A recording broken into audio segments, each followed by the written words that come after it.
Shalom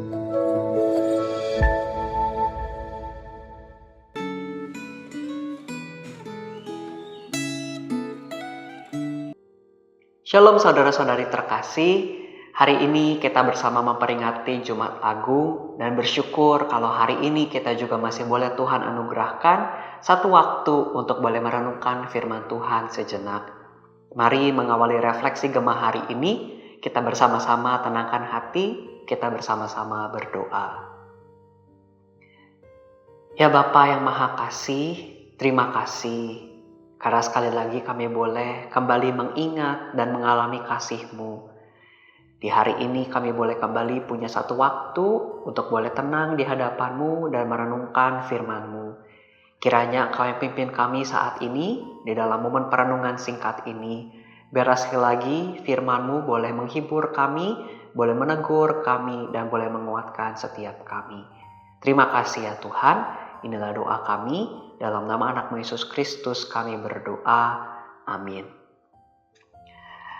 Saudara-saudari yang terkasih, firman Tuhan kita hari ini bertemakan kematian Sang Mesias yang didasarkan dari Markus pasal ke-15 ayat 33 sampai 41. Saudara-saudari dapat membaca keseluruhan pasal ini di dalam waktu yang terpisah. Dan saat ini saya akan membacakan ayat ke-33 sampai 35 dan 37 sampai 39 dari Alkitab versi terjemahan baru 2. Saya akan bacakan bagi setiap kita.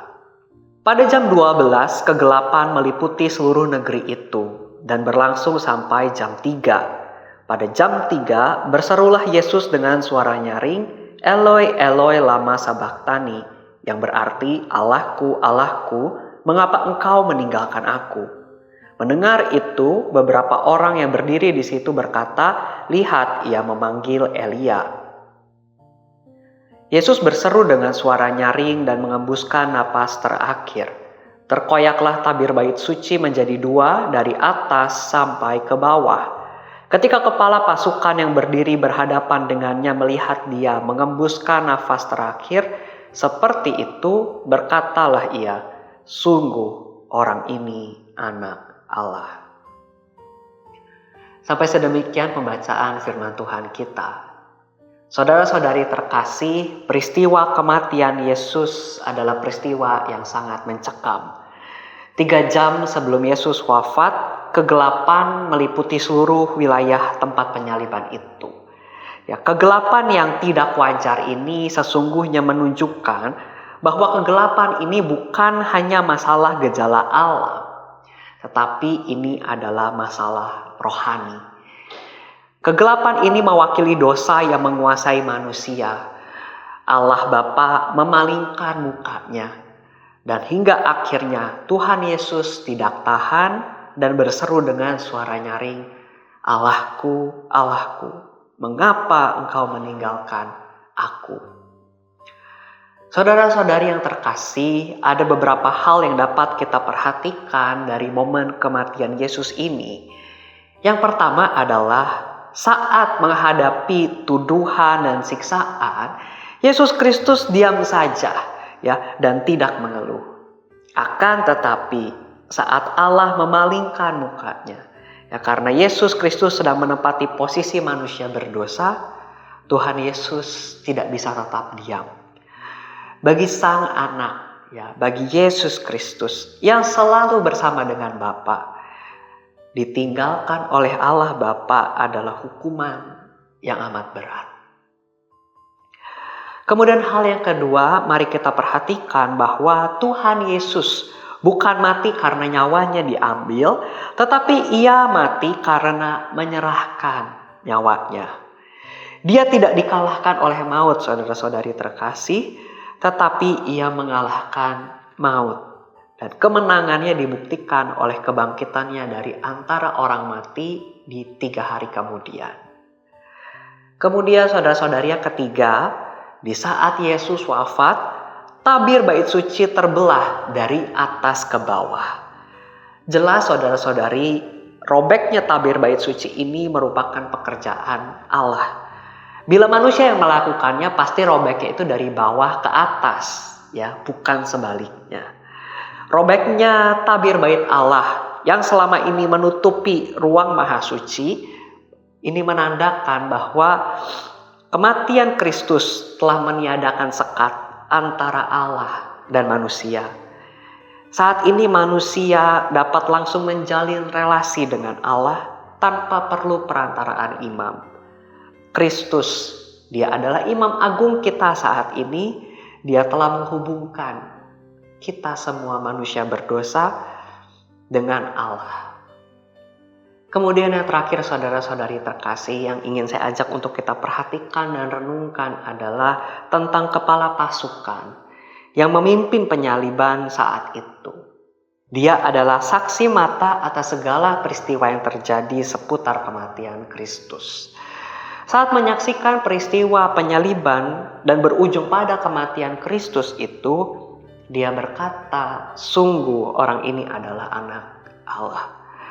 Sebagai kepala pasukan, ia pasti telah sering menyaksikan peristiwa penyaliban. Akan tetapi peristiwa penyaliban Tuhan Yesus berbeda dengan peristiwa penyaliban yang lain. Saudara-saudari yang terkasih, mungkin kepala pasukan itu bukanlah orang yang percaya Kristus. Mungkin juga kali itu adalah pertama kalinya dia bertemu dengan Yesus. Namun, kematian Yesus menjadi peristiwa yang berbeda di mata kepala pasukan. Kita tidak tahu dia percaya atau tidak pada akhirnya kepada Yesus, menerima Yesus sebagai juru selamat atau tidak. Namun yang kita tahu, kepala pasukan itu mengakui Yesus sebagai anak Allah. Lalu saudara-saudari, bagaimana dengan setiap kita? Apakah kematian Kristus membawa pengaruh terhadap diri saudara? Di momen Jumat Agung hari ini, mari kita masing-masing meminta kepada Roh Kudus untuk sekali lagi melembutkan hati kita dan menolong kita untuk bisa peka akan suaranya. Biarlah momen peringatan Jumat Agung hari ini tidak berakhir hanya sebagai sebuah hari raya tahunan yang kita peringati. Mari kita secara pribadi dengan sungguh-sungguh mintalah pertolongannya, agar sekali lagi kematian Kristus itu menggugah hati dan mengubah hidup kita. Mari saat ini kita ambil waktu tenang, kita bersama berdoa.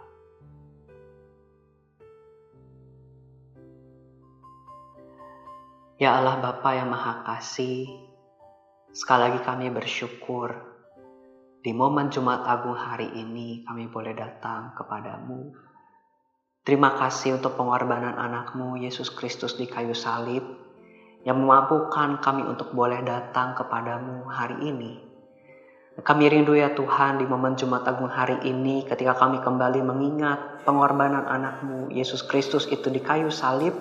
Sekali lagi Roh Kudus boleh menjamah hati kami, Roh Kudus boleh sekali lagi menyentuh hati kami, membangkitkan kembali jiwa kami yang telah lesu itu, dan membangkitkan kembali cinta kami kepadamu. Terima kasih Tuhan.